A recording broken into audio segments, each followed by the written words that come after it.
tey suñu gan di wuyoo ci turu monsieur Moustapha Kane nekk njiitu mouvement Parcelles Assainies en marche monsieur Kane ñu ngi lay nuyu di rafetlu teewaay bi di la dalal ak jàmm ci suñu plateau di la bàyyi nga nuyoo ko ñuy topp ci Gox gi TV la télé de l'éveil communautaire seen émission tànneef. waaw jërëjëf Serigne Khadim d'abord ñu ngi lay nuyu di nuyu sa équipe bi nga àndal. di nuyu tous les internautes de Gox bi TV et les téléspectateurs de Gox bi TV. ñu ngi kontaan ànd ak yéen ci émission tànneefu gox bi. d'accord comme ni ma ko waxee sànq ci présentation bi nga jiite kuréel gu ñuy wax Parcelles Assainies en marche kañ ngeen créé mouvement boobu ak lan moo tax ngeen créé ko. mouvement boobu ñu ngi ko créé en 2019 ci weeru koor bi. tàmbalee ko ci benn caravane de l'espoir.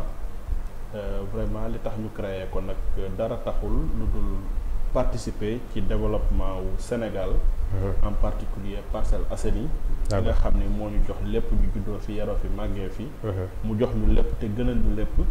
ngir son développement socio-économique à travers un projet dénommé Parcelles Assainies en marche. lan moo tax ngeen créé Parcelles Assainies en marche 2019 ba léegi. waaw li tax ñu créé Parcelles Assainies en marche dañoo gis ne parcelle dafa nekk dëkk bu am solo ci Sénégal ak ci Ndakaaru. waaye boobu ba léegi li nga xam ne ci développement am dafa tardé ci loolu tamit ñu gis ne amul un leadership bu porter son développement en bandoulière. mais dañoo gis ne parcelle dafa sonn ci politique te politique jëriñu ko.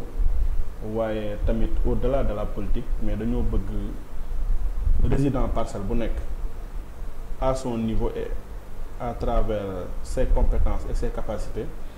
mu daal di interagir ak dëkk bi.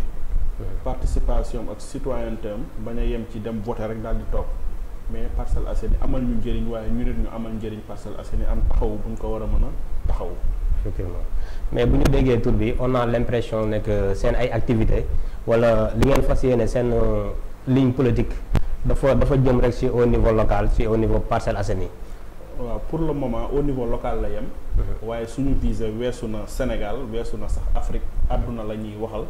waaye tamit lii di territorialisation des politiques publiques. dañoo bëgg Parcelles Assainies joxe ci exemple. loolu moo waral ñu suñu localité. ñu bëgg ñun ñi nga xam ne ñoo fi dëkk juddoo fi yaroo fi màggee fi mu am ay dolli parcelle am ay juddu parcelle ñun ñi nga xam ne ñun ñooy juddu parcelles yi dolli parcelles yi. daal di taxaw boole suñu doole nekk synergie pour le développement Parcelles Assainies mais ëllëg bëgg nañu Parcelles Assainies servir d'exemple le monde. ci développement durable ci développement participatif et inclusif. lan moo waral choix mouvement bi pourquoi pas ngeen defam par exemple benn parti politique ba nga xamante ne ni di ngeen tenir en compte Sénégal bi yëpp comme ni nga ko waxee comme seen ambition foofu la nekk. waaw comme mbiru gox la dañoo gëm ni bu fekkente ne mouvement la boo xam ne day wuyoo Parcelles Assainies en marche. koo xam ne bokk na ci bii parti wala bële parti wala kudul politique ndaxte tey nit ñi dañoo xaw a wan ginnaaw politique loolu sax d'accorduñ ci mais quand même mënuñu recréer la roue mais quand même dinañu réinventer.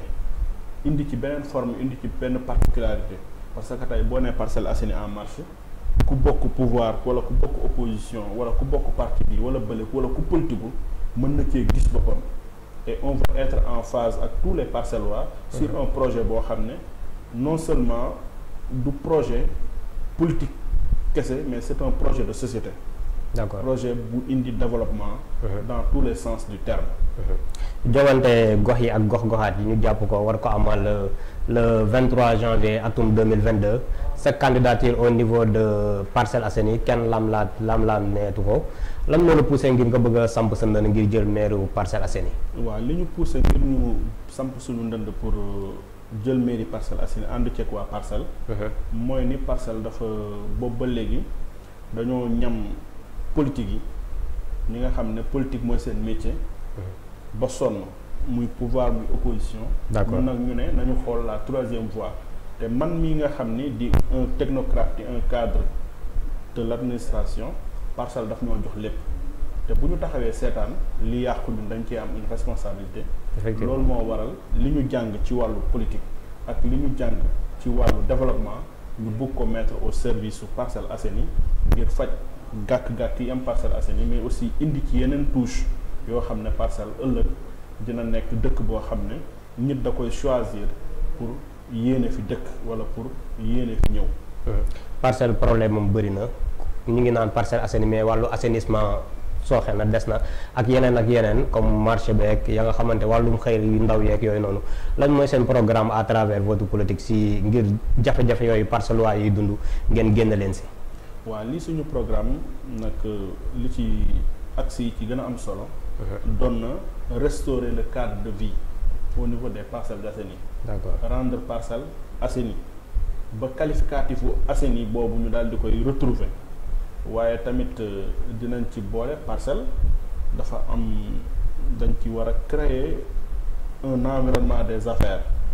Créer ay opportunités d'affaires mais daal di fexe ba la collectivité et la gestion nekk benn centre d'intérêt pour Parcelles que ku am soxla sa xel du nekk lu dul ci mairie bi xam ni foofu lay saafarawoo mu nekk soxlawu mooy ni mairie bi fexe ba relever le plateau médical fexe ba amener la sécurité des personnes et des biens mais aussi la sécurité sanitaire la sécurité de l'emploi et de l'employabilité des jeunes mais aussi la sécurité des investissements yi am Parcelles parce que tey boo nekkee un privé.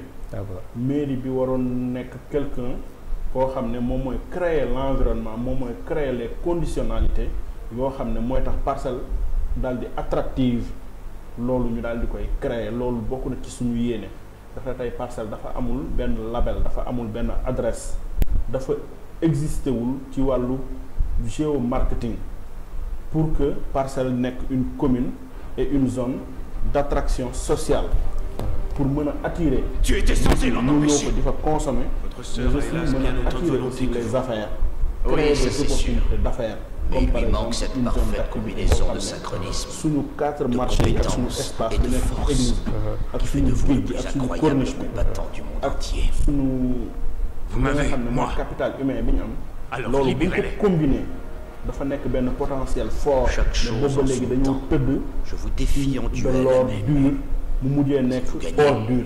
Je leur laisserai la vie. d'accord comme ni nga ko waxee mais mairie bi yëpp est-ce que mën na englober yooyu est-ce Si vous refusez que de état bi tamit waru leen mën a jàppale parce que budget mairie ñëpp a xam ne ni muy demee bariwul problème assainissement waa ONAS gis nañ jafe-jafe yi ñuy am pour assainir yenn zones yi parce que tamit ñoom tamit seen budget taxul mu demee noonu wala yéen fan ngeen fas yéene jëlee financement tey bu leen Parcelles Assainies joxoon mairie bi.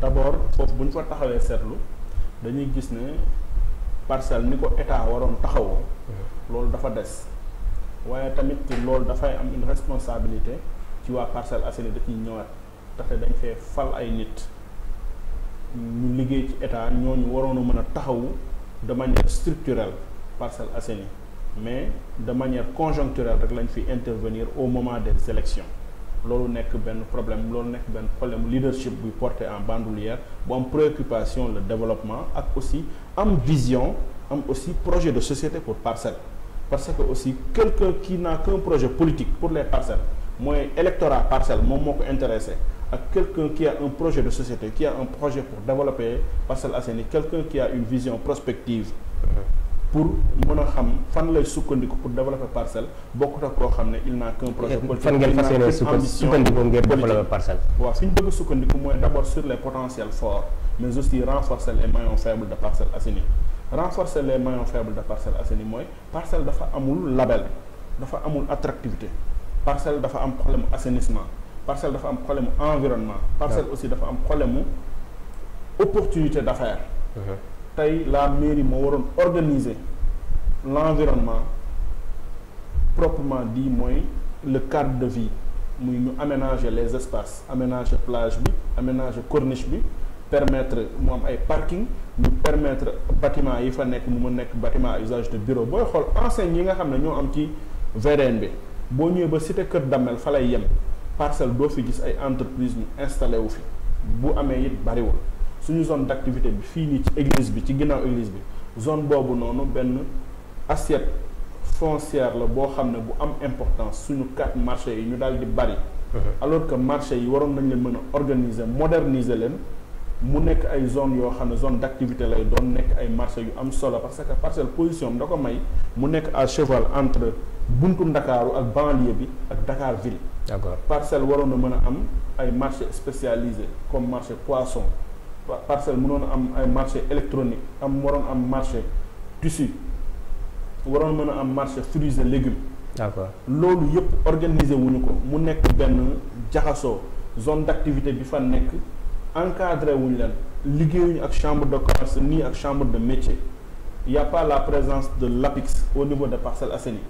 Ce qui veut dire que ni Parcelles accompagnement bi mairie bi waroon def waa Parcelles Assainies ak accompagnement ak une inclusion des ressources ak capital humain bi am Parcelles Assainies moo amul de ce fait Parcelles li waroon nekk forum muy le capital humain ak compétence yi fi nekk ñu war leen impliquer ci développement wu Parcelles mais ñun tamit aussi les cadres et les technocrates les artisans et autres les acteurs culturels waroon nañ mën a am place ci gouvernance Parcelles Assainies ba tey boo amee soxla yow nga nekk en tant que résident sa xel day xam ni boo demee ci mairie bi am na un service buy régler sa problème mais Parcelles loolu daf ci amul dafa am benn rupture benn déphasage entre la population ak ñi nga xam ne ñoo ñuy administrer mais aussi amul aussi ay outils yu ñu def pour accompagner le développement amul outils yu ñu teg pour accompagner l'environnement des affaires. suñu nga fii problème jafe-jafe yi Parcelles waa yi dund yu si mel ni wàllu assainissement ak marché beeg yooyu noonu dax nga ay proposition mais côté financement la nga xamante ni koppar fi ngeen koy jëlee ngir loolu noonu mën a antu nit ñi mën see gis seen bopp wax nga état bi léegi mais gis nañ ne malheureusement Sénégal état bi bu àndut ak yow maire bi bu àndut ak état bi gox ba mu nekk pour ñu jàppale ko jàppale bi day des yéen ñi nga xamante ne nii bokku leen benn parti politique est-ce que yéen a ngi jël en compte yooyu jafe-jafe yooyu yëpp existé Sénégal. waaw problème boobu noonu. bokk na ci liy justifier ñun ñu teg Parcelles Assainies en marche. parce que tey taxawuñ pour jàmmarloo ak état taxawuñ pour nekk koo xam ne day opposé wu ak état.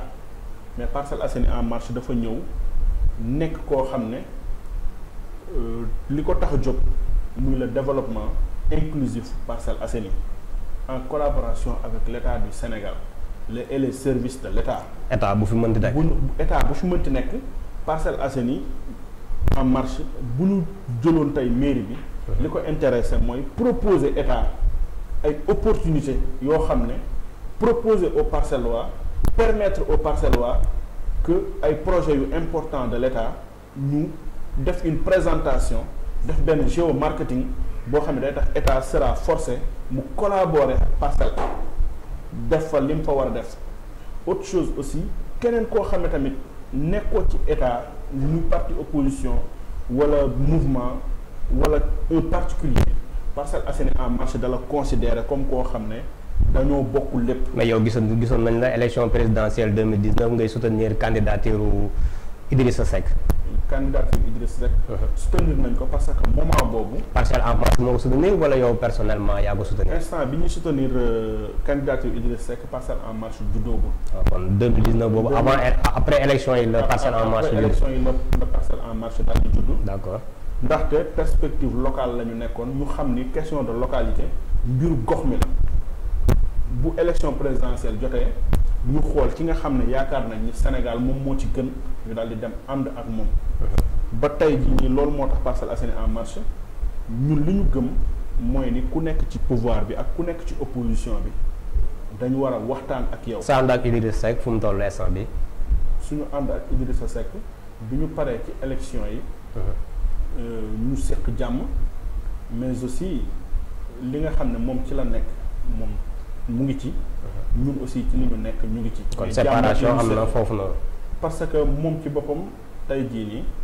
li nga xam ne moom ci la nekk moom la nekk tey ñun tey li ñu nekk muy gox bi moo ñu soxal. ñu ngi ci suñu gox Parcelles Assainies di ci liggéey. mais jàmm la ñu seq ak teraanga. loolu leer na gisoon nañu ngeen def benn coalition ngir jële fii le maire Moussa Sy yow ku si mel ni El Hadji Mbaye Niang ak Gueye original ak Wahab ak Tahirou Ba pour na citer que ça lan moo mais seen jafe seen coalition boobu noonu dajaloo boobu noonu daanaka si tas la mujjee lan moo ko waral. mbir mi nekkul woon coalition. dafa fekk ni ay doomu Parcelles. ëpp na ñu ci nekkoon ñu ëpp loolu. dëgg la ñu daal di gis ne Moussa Sy day organiser congrès. boo xam ne mbir mi am na lu ko ëpp solo muy curage des égouts muy daal di préparer hivernage bi muy ni préparer coono yi Parcelles di dund. moo gënoon ñu organiser congrès di ci yàq xaalis. donte moom am na droit def congrès. ñun ci suñu bopp li ñu yóbbuwoon ci plateforme bi parce que sama bopp laa mën a waxal. muy les situations que Parcelles vivait. et situation yi la ñuy dund ba léegi ñu dem toog dénoncer loolu mais au-delà de la personne de Moussa Sy. Parcelles am na yeneen problème yoo xam ne c'est pas seulement Moussa Sy. am na loo xam ne mën naa ne Moustapha Kane ku mel ni moom yéex a engagement am pour Parcelles Assainies loolu c'est un problème.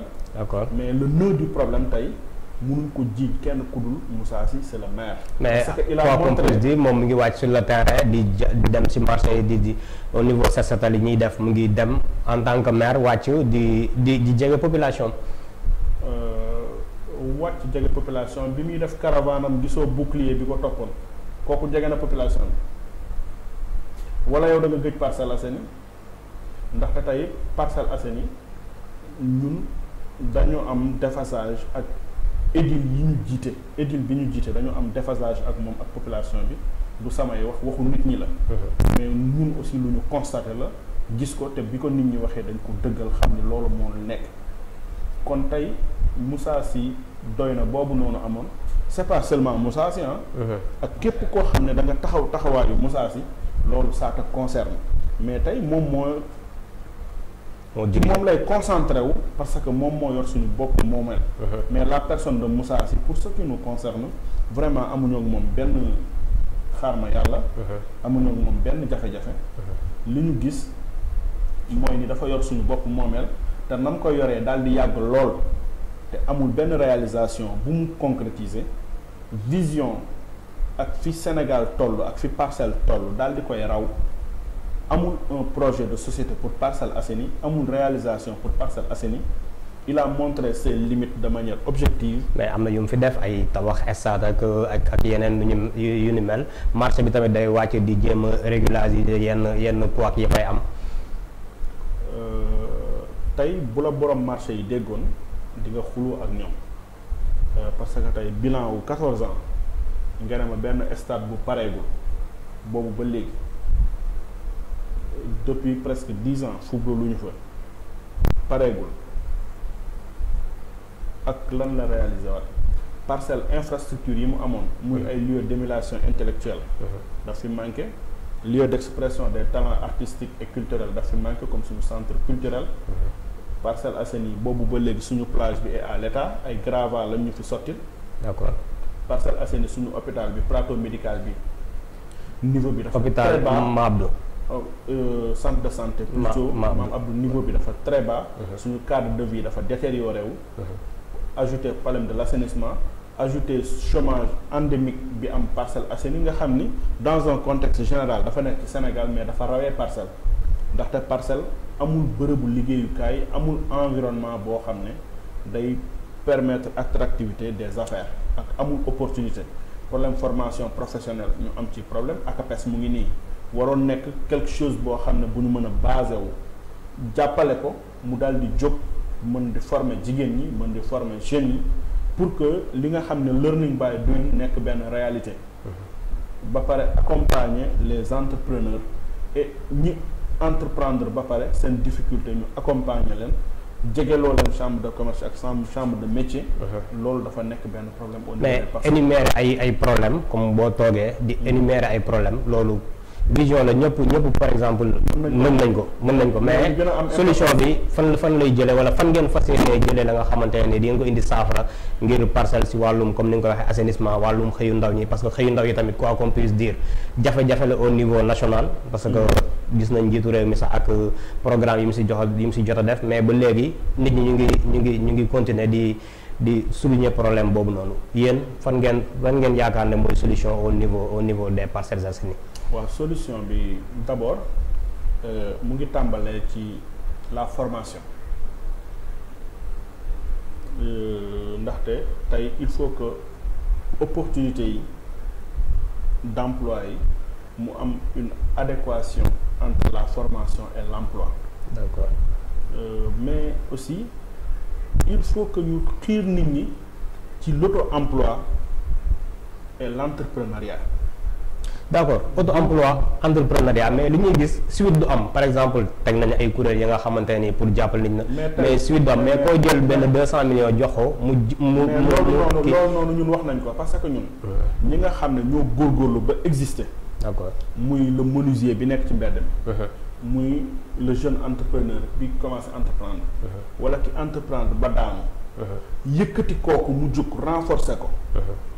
Tegal ko condition yu mu jëlee keneen ñun loolu lañ gën a gëm ko fekk un jeune amul dépourvu d'expérience et de qualification nga ni da ngay créer emploi jox ko xaalis 1 million ba 10 millions wala 100 millions nu mu mënti toll. D'accord.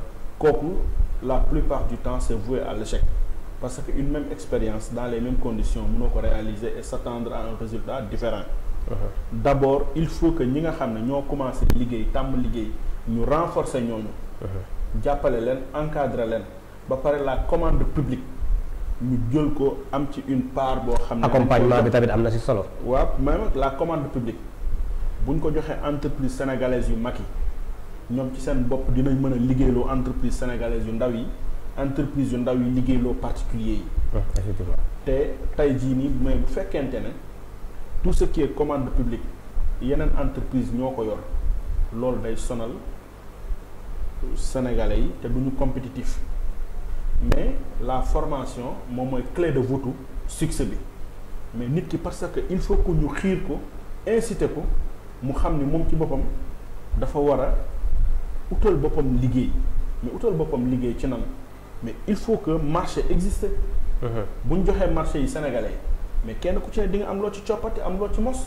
Effectivement ñu daal di mën a dem et puis suñu secteur informel. Mais il faut que secteur informel boobu noonu ñu valoriser ko. Comment? ni leen di valoriser. Tey lan mooy rôle chambre de métier lan mooy rôle chambre de commerce mais tey ñu jegeeloo ko askan wi encadrer nit ñi defal leen renforcement de capacité ba pare ñu favoriser la consommation locale. Est-ce que type de formation yi existé sont adéquats ak li ñuy xaar pour nit ñi mën a am liggéey est-ce que tamit dañuy former nit ñi ci métier ya nga xamante ni marché d'emploi bi laajagu ko. Parce que ñun dañoo nekk ñoo xam ne gëmuñu ne ñëpp dañu war a liggéey ci bureau gëmuñ ne ñëpp dañoo war a def de longues études métier lañu war a delloo fa mu nekkoon.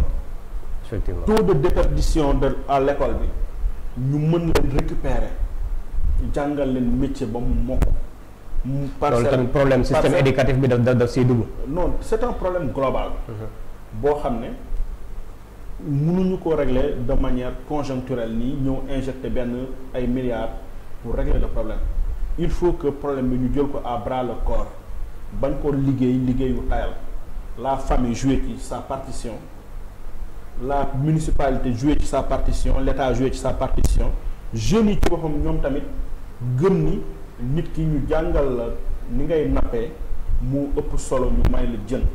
Effectivement loolu noonu bu ñu ko defee mbir mi dina mën a dox l'État ci boppam li mu war a taxawee mu taxawee ko li nga xam ne mooy les investissements lourds État bi supporter loolu ñu outiller le secteur informel daal leen encadrer defal leen renforcement de capacité formaliser leen ngir ñoom ci seen bopp bu ñu defee loolu l'assiette fiscale day yokk. mais ñoom ci seen bopp dinañ am capacité mën a dem. defar ay usine de transformation tamit comme ni nga ko waxee parcelle géej gaa ngi nii jege leen ba bëgg a dee ndax loolu tamit mënul jouer benn rôle ba nga xamante ne ni dina mën a jàppale nit ñi ci xëy gi ñu toog fi nga xamante ne ni fa ñuy yeewoo di fa xëy di fa suturloo. xam nga tey dañu war a mën a organiser parce que suñu géej gi. warul nekk espace sport rek ak espace loisir. Premièrement defuñu aménagement nécessaire yooyu noonu ci wàllu sport defuñu aménagement nécessaire yooyu noonu pour mën a accueillir des activités yu mën a génne koppar. tey géej gi waroon na mën a am marché poisson bu ndaw waroon na mën a am espace yoo xam ne yu mel ni Soumbédioune la wala Cassation. foo xam ne ngoon gi mën nañ fa lakk jën mu propre mairie ba dafa jëlee koppar tuuti jigéen ñi dafa daan seen doole góor ñi dafa daan seen doole tey waroon na mën a am ay restaurant yu yem yoo xam ne du doon construction en dur mu nekk précaire et révocable. mën a attractivité zone bi nekk foofu noonu ñu def ko benn zone bu smart connecté ko corniche bi ñu connecté ko ce qui veut dire que ni foofu mu nekk zone de convergence sociale nit ñi di fa daje te bu ñu fay daje day am consommation bi day entraîner ay activités yu mën a génne xaalis mais loolu yëpp amul plage bi richesse bi mu constitué parcelle musu ko exploiter musu ko utiliser. D'accord. te loolu manque de vision la. manque aussi de créativité la. aussi manque aussi de vision prospective parce que tey seen dañu omnibulé par la politique lépp ñoom affaire de électorat la nan la ñuy utiliser nit ñi wala nan la ñuy manipuler nit ñi ba li nga xam ne mooy sax développement dañ koy fàtte. même bu nekkee 2019 élection présidentielle àndoon nga ak Idrissa Seck. avant ngay jiite benn mouvement bi nga xamante ni mooy Parcelles Assainies en marche. tey nga jiite benn mouvement. na mu nekk candidat ci mairie Parcelles Assainies est-ce que am na ay politiciens yu la jot a seet si wala ay partis politiques yi nga xamante ni jot nañ ñëw ngir ànd ak yow. waaw tey jii nii parce que cellule cadre réew mi bi ñu nekkoon. jàmm lañ seq ak ñoom. te am na jàmm lañ seq ak ñoom ba léegi nii. am na ay politiciens yoo xam ne ñu ñuy seet si. ku mel ni Khalifa Sall déplacé wu na ñëw seet si ma. D'accord ñu mel ni ñeneen ak ñeneen ku mel ni Bougane Gueye Dany ñu ngi waxtaan seq nañu jàmm te ku ñu am yaakaar la ci réew mi. keneen ak keneen mais ñun dañu gëm ni ci projet de société la ñuy dox. D'accord. Question d'appartenance du loolu moo essentiel ci ñun. parce que ñëpp la ñuy waxtaanal képp koo xam ne bokk nga ci réew mi dañ lay ubbil ñun suñu buntu. mais ñun it dañuy ubbeeku aussi jëm ci yow waxtaan ak yow ndaxte. kon pare bu leen positionné wu ngir ànd ak ñoo ñi nga filim ñëpp ku si mel ni Khalifa Ababacar Sall wala Bougane Gueye Dany defagu leen choix pour ànd ak kenn. xam nga kenn ku ci nekk. am nga loo mën a apporter le Sénégal. ñun dañoo gis ni projet de société la ñu am pour Parcelles Assainies. nit bu jëlee initiative waxtaan ci ak ñun. day nekk un honneur et un plaisir ñu partager ko ak yow waxtaan ci ak yow pour l'intérêt supérieur Parcelles Assainies ak bu Sénégal képp ku ci pare pour intérêt supérieur Parcelles Assainies. intérêt supérieur Sénégal ñun loolu du yàqoo ci ñun. ndax Sénégal rek moo ñu ñor ak Parcelles Assainies te ñun am nañ suñu ligne de conduite am nañ suñu vision am nañ suñu gis-gis xel nag du doy. luñ ci waay yokk dañ koy jël. D'accord te dafa am lu ñu liggéey fu mel ni coalition Idy 2019. ña fa nekkoon tey coalition bi tasaaroo na mais ña fa bokkoon ñëpp dañuy séq ak ñoom jàmm dañuy séq ak ñoom ci ñoom buñ ko bëggee ak ñu ne buñ ko bëggee mu arranger Parcelles Assainies dañ koy continuer mais tey dafa am benn recomposition politique bu am Sénégal dafa yàgg te yàlla dafa ñu jox raison bi ñu paree ci coalition Idy 2019 moo tax ñu ñëw xam ni parcelle kese moo mënta détaché wu ci ñun. ñu daw tafu ci parcelle. D'accord ku ñu fekkuñ ci parcelle kuy demit bàyyi ñoo ko waa parcelle. ndax parcelle rek la ñu am. mais élection yi xam nga ne suffrage universel direct lañ ko fas yéenee amal. mais ànd ak ñi nga xamante ne ni ay leaders yi nga xamante ne ni xam nañ leen au niveau national aussi ça va day am benn bénéfice ba nga xamante ne ni benn doole ba nga xamante ne ni ak benn vision ba nga xamante ne ni dina ci apporter benn plus. waaw mais xam nga tey jii nii bi ñuy dem ci élection présidentielle ñoom dañoo gisoon ni am na ay leaders locaux yu ñu soxla. tey jii nii aussi tamit benn parti politique mënul demal boppam benn mouvement mënul ko demal boppam mais quand même dina am ñun en terme de projet la ñuy dem en terme de projet de société te li ci gën a am importance mooy le contenu du projet ak aussi ëllëg parce que tey koo mënti àndal tey ba jot Parcelles Assainies bu fekkente ne préparé wu leen outillé wu leen surtout ñu am benn conseil municipal de qualité. ñi leen di seet si ñoom ñëpp am na benn amul comme par exemple Khalifa Ababacar Sall wala Bougane Gueye Dany ñaar ñi nga joti énuméré yenn waxtaan yi nga xamante ne nii bokk ngeen gis-gis au niveau de Parcelles Assainies ba nga xamante ne nii peut-être da ngeen war a mën a ànd wala problème gis-gis moo tax waru leen mën a ànd ak yooyu noonu.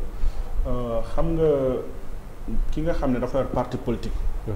wala ki nga xam ne moom moo la jiitu ci politique dafa am son agenda. effectivement te da nga ko koy respecté. ñun aussi ñu am suñu agenda. yi nga xam ne parcelle dong ko tax a jóg ak Ndakaaru.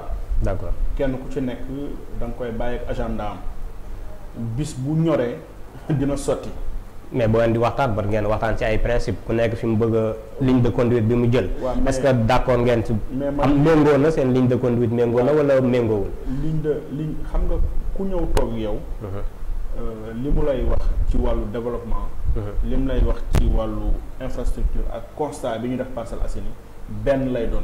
d'accord mais quand même ñoom seen bopp dañu am ay choix politique dañu am un agenda dañu am temps mais ñun dañoo am temps te ñun aussi tamit dañoo am lu ñu bëgg dafa am loo xam ne tamit moo ñu soxal ci parcelle muy le développement participatif et durable parcelle ñoom it peut-être ñàkkul ne bëgg nañ ko. mais ñun suñu bopp dañoo gëm ni koy mënti lonkool. yow da ngay liggéey les 70% buñ lay complété ñu complété le 20% ou 30% mais man gëmuma xëy lonk ci leader. ngir mu complété la les 70% yow ngay di 30%. parce que tey dañoo bëgg bis bu ñu jotee ci parcelle ñu moom suñu bopp ba mën a liggéeyal keneen ku dul parcelle. ci beneen contexte ak ci beneen élection. ku am beneen projet pour Sénégal donte élection yi antichambre la pour yeneen élection yu ñëw. mais quand même contenu local bi daf ñu ëppal solo enjeu local bi daf ñu ëppal solo que di calculer loo xam ne ñëwagul te ñun suñu patron tey actuellement dañoo gëm ne suñu patron warul nekk keneen ku dul Parcelles Assainies moo tax quelle que soit proposition quel que soit lu mu mënti doon. on ne va pas du tout cracher. mais quand même Parcelles Assainies dañ koy jiital ak intérêt wu Parcelles Assainies ak aussi suñu liberté mën a doxal li nga xam ne mooy développer droit au but vers le développement inclusif des Parcelles Assainies. comme politicien yu bëri yow tamit nga yor benn mutuelle ba nga xamante ne nii ngir dimbale jigéen ñi moo ko tax a jóg mutuelle boobu naka la demee ak financement bi fan lay jógee. waaw mutuelle boobu ni mu demee mooy ni dans le cadre de l'encadrement des femmes et de la capacitation des femmes. mutuelle bi du mutuelle Moustapha Kane c'est les femmes de Parcelles Assainies en marche ñoom ñoo créer seen mutuelle.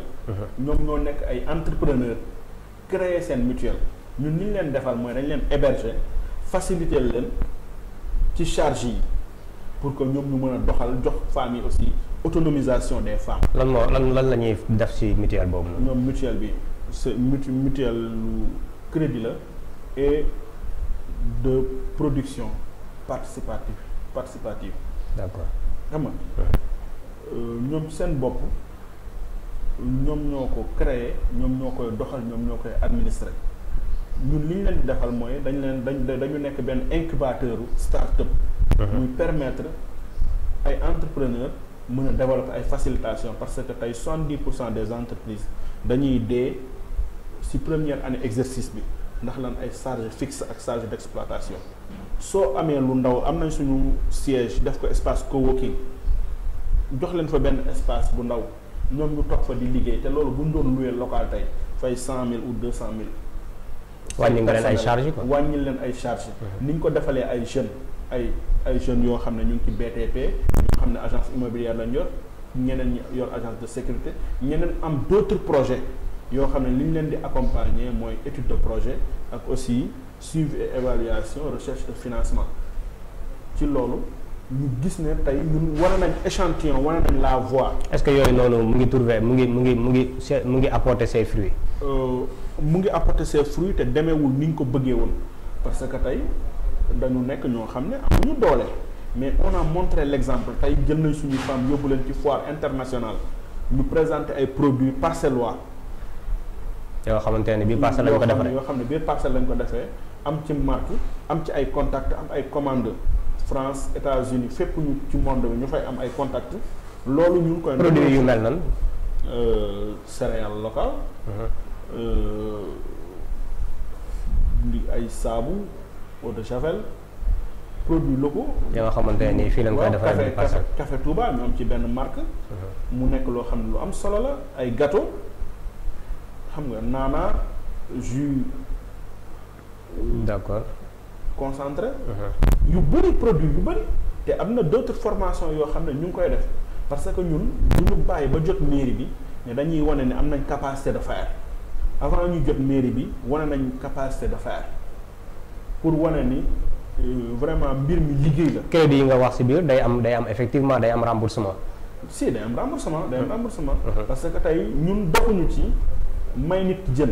dañoo dox ci jàngal nit ki nu muy nappee. mais remboursement yi naka lay demee parce que bu élevé tamit ça va poser problème encore. effectivement parce que tey loolu bokk na ci li ñuy xeex pour que nit ñi bañ a am ay taux usuriers yoo xam ne moom la ñuy kii parce que day diis ci ndodd ki nga xam ne moom mooy entrepreneur bu ndaw bi. loolu bokk na ci li ñuy xeex dem jàppale leen bañ am ay fonds yoo xam ne dinañ mën di lebale jigéen ñi. même intérêt bi sax buñ ko dindee woon ñun moo ñuy gënal. loolu noonu bokk na ci suñuy combat parce que Parcelles Assainies en marché vu les moyens yi ñu am. vu temps bi ñu fi def. tey nous on peut présenter un bilan am nañ un bilan politique combat politique parce que VDN bi ñun ñoo fa xeex bañ def fi benn passerelle. d'accord te fas nañu yéene bu ñu joxee mairie bi. ñu def fa passerelle yoo xam ne les personnes qui ont une mobilité réduite. dinañ ci mën a traverser ndaxte mag ñi dañ fa war di mën di dem féexlu. ak ñi sport daal di dem en toute sécurité. am nañ un autre bilan politique muy l'assainissement ñu ngi koy xeex te pare nañ pour organiser benn financement boo xam ne de manière participative lay doon. L'ONAS def sa participation l'État du Sénégal def sa participation la mairie def sa participation les particuliers def seen participation ou ay partenaires ñu participer. d'accord pour que de manière définitive ñu régler problème cadre de vie parcelle. problème assainissement au parcelle ñu tegee ko nële jublu ci defar parcelle ci sur les autres aspects comme créer un environnement des affaires créer un plateau médical digne de son nom am stade municipal bi ñu yeggali ko. daal di fiy defar auditorium daal di fiy centre socio-culturel bi ñu daal di koy defar Parcelles Assainies acteurs culturels yi ñu fexe mu am un agenda culturel ak aussi une bonne diplomatie locale. Mis à part ça am na benn combat politique bu ñu gagné bu gën a am solo. muy le débat aux Parcelles Assainies nous sommes en train de changer le débat parce que tey jii nii man mënoon naa fi topp Moussa Sy sa personne na vous savez que ça m'intéresse point li ñu gëm mooy la situation la ñuy situation boo xam ne fonctionne pas sa responsabilité situation boo xam ne fonctionne pas sa responsabilité mais tout bu fi am responsabilité te duggoo fi de manière structurelle pour développer Parcelles Assainies li de manière directe et indirecte même le particulier même Moustapha Kane sa responsabilité est mise en exergue. instant bi daal li la tax a jóg mooy naka ngay def ba génne parcelle ci jafe-jafe yi ñu nekk. jafe-jafe yi ñu nekk. d'accord la politique politicienne. ñu teg ko ne ndaxte dafa xewi. li ñu gëm mooy une politique boo xam ne day ànd ak vision. d'accord politique boo xam ne day nekk de manière participative. politique boo xam ne day ànd ak yar. politique boo xam ne day ànd ak fit. politique boo xam ne day ànd ak teggin. politique boo xam ne day ànd ak ñeme say responsabilité. assumé ko d'accord ñu wax ci leneen xam naa li ñu jël ci Parcelles Assainies yi bëri na waaye noonu la jotaay bi moo ko laaj ki fi toog moo wone ni ñu toll ndaxte bu jëlee décision. def benn mouvement Parcelles Assainies en marche ngir gox bi li ñuy jël ci parcelle dina bëri ñu wax ci leneen muy modification loi bi nga xamante ne mooy loi bi ak loi code pénal bi ak code de procédure pénale bi en tant que citoyen sénégalais en tant que benn acteur politique naka nga defee njàngat boobu ndax ban jàngat nga ci am ndaxte indi woon na xëccoo ci pencu ndaw réew mi diggante député yi nga ñi nga xamante ni ñoo fare ci kujje gi ak ñi nga xamante ni ñoo fare ci pouvoir bi en tant que acteur politique ak citoyen parce que loi day concerner askan bi yëpp ban gis-gis nga ci am. waaw d'abord forme bi ak ni mu demee vraiment ñu ngi regretter incident yi fa am. ndaxte vraiment hémicycle bi ak espace bi nekk ci hall assemblée bi yi fa xew ñu ngi koy ñaawlu. d'accord ndaxte tey un débat d'idées ak aussi luy génnee Sénégal ci guuta la ñuy xaar ci ñoom. Autre chose aussi la loi aussi duñu spécialiste juridique. Mais tey am nañ ci benn gis-gis tey parce que d'abord la démarche ñun bu ñu sañoon lépp loo xam ne dafa am portée boobu am importance boobu que ça soit discuté. ñu waxtaanee ko.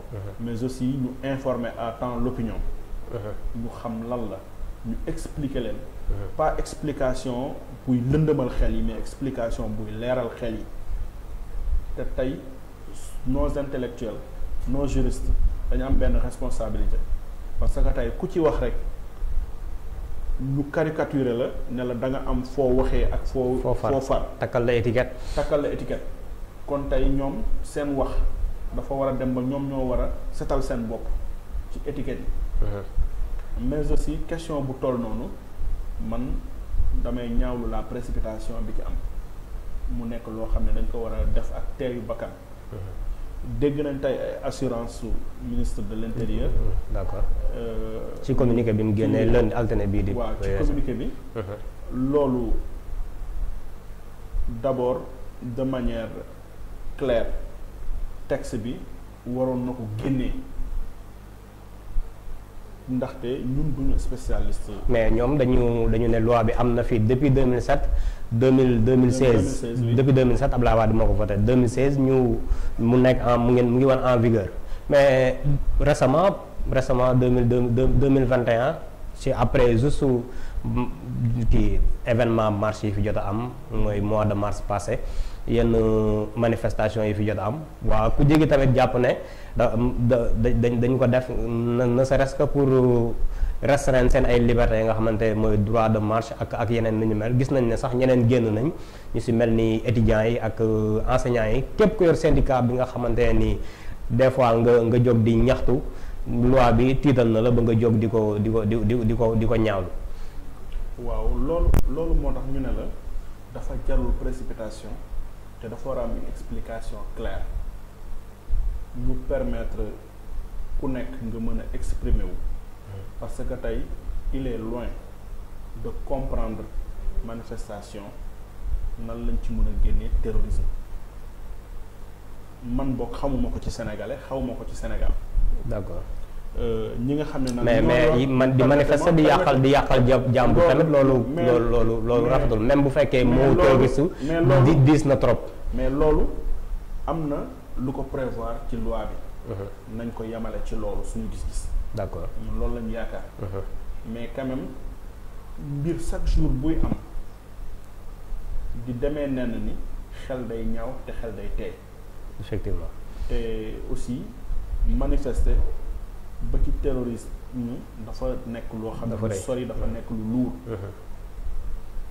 mais ñi nga xam ne bu fekkente ne yaa yor toutes les meilleures informations yaa yor le renseignement sooy indil nit ñi da nga leen war a indil loo xam ne dafay sax di ci dëgg ba pare di convaincre nit ñi pour restaurer la confiance mais tey ñun dañoo gis ne dañu war a défendre l'intégrité territoriale dañu war a défendre les personnes et les biens mais am na loo xam ne bu ñu koy teg dafa war a am lu ko justifier. pour ñun daal éclairage yi ministre bi def am na ci solo te loolu na nekk lu sax te nekk dëgg. ba ci liberté de manifester bi nga xam dañ ko consacré constitution bi di inciter. loi bi di dissuader loolu war nañ ko mën a leeral. mu leer ci boppu nit ñi ba tey parce que ki nekk pouvoir tey ëllëg mën naa nekk opposition. te la loi de Ousmane Ngom. waaw jurisprudence la. effectivement ñoom ñu ko fi créé ñoom lañ koy subir di ko kon tey jii kuy voté loi bii ni tey ëllëg mën naa dal sa kaw. mais loi bi voté nañ ko pare li des mooy président promulgué ko. lan ngeen di xaar lan ngeen di xaar en tant que acteur politique ban message ngay lancé njiitu réew mi nga xamante ne ni lépp si loxoom lay mujj moom moo des pour promulguer loi bi. même bu fekkoonte ne loi bi existé na. tey kenn ku ci ne am nga sa conscience utilisation bi nga ciy def. na nekk utilisation boo xam ne utilité publique la na nekk utilité wu Sénégal na nekk pour l'apaisement et pour la paix intérieure mais aussi pour la sécurité Sénégal ñu ñuy xamal ne li ñu desee ci waxtu bëreetul est-ce que am na la nga xamante ne nii bon nga ci àddu to jotaguma la ko laaj tey jii nii lu ñu bëgg a àddu mooy lu wax ne jeunes yi ñu ngi leen di wax nañu fàggandiku daal di dem inscrire ci liste électorale yi ñi am carte d'identité ba pare nañu sàmm seen carte d'identité mais aussi ñi nga xam ne ñoo toog di ñi am carte d'identité ba pare am seen carte d'identité am électeur en même temps parce que ñu nekkul ci liste yi d'accord ñu nekkul ci liste yi ñoom ñoo yem rek dañu dem inscrire ci liste yi te ñu leen di xamal ne aussi bu fekkente ne amuloo woon carte d'identité balaa ngay inscrire da ngay am carte d'identité ba pare kon jamono jii dem leen ngeen uti carte d'identité d'abord bu ñu ubbee liste électorale yi révision yi ngeen dem inscrire ndaxte coow li muy bëri coono bi ngeen toll ak ñàkk liggéey bi ak ñàkk xëy bi ak problème yi am Parcelles Assainies yépp li koy mën a régler mooy carte électorale moo koy régler te ñun dañoo jug ci conquête démocratique et pacifique pour la mairie des Parcelles Assainies bëgg a teg une liste boo xam ne ça sera une liste parcelloise liste doomu parcelle la ñu bëgg a teg tey jii nii ñu ngi ciy woo képp te gis nañ ni opposition bi moo ñu gën a jege. ñu ngi waxtaan ak ñoom ngir convaincre leen ñu ànd ci candidature Parcelles Assainies en marche pour que Parcelles Assainies mën a marcher ñi nekk ci pouvoir bi tamit ñu ngi leen di woo ngir ñu ànd ak ñun ndaxte ñun ñoo yor les solutions pour defar Parcelles Assainies de manière participative et inclusive donc la clé de voûte mooy les cartes électorales na ko ñëpp dem uti bu jëf jotee ñu daal di jug jëf ba pare sécuriser suñu vote. message bi jàll na ñu dem wuti carte pour waajal élection yi sa émission jeex na ñu bàyyi la nga tàggatoo ko. waaw d'abord di rafetlu déroulement émission bi. merci di rafetlu dal gi ak tamit vraiment pertinence su question yi. di nuyu waa Parcelles Assainies en marche di nuyu waa Parcelles dans leur globalité. di nuyu waa marché Dior di nuyu waa marché Église. di nuyu waa Casba di nuyu waa marché 17. vraiment di nuyu waa marché Unité 11. di nuyu jeunes yi di xam ni seen naqar ak seen coono xam nañu ko. di ñaan la mairie et l'ONAS nañ jël les dispositions nécessaires. ñun à notre niveau.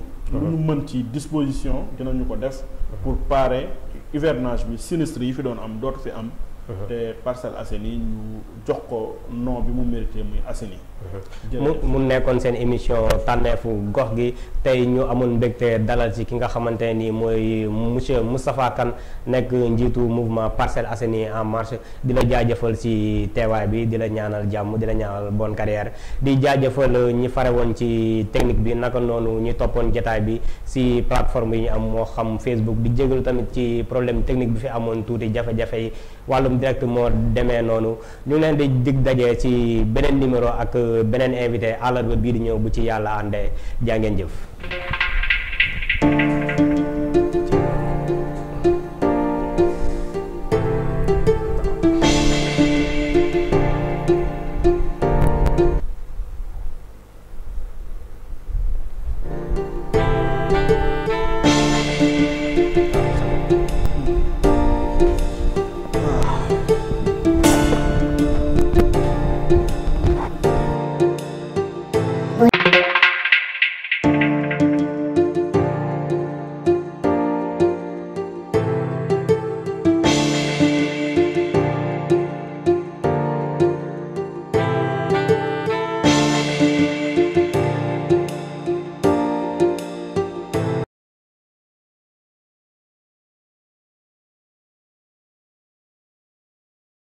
Thank you.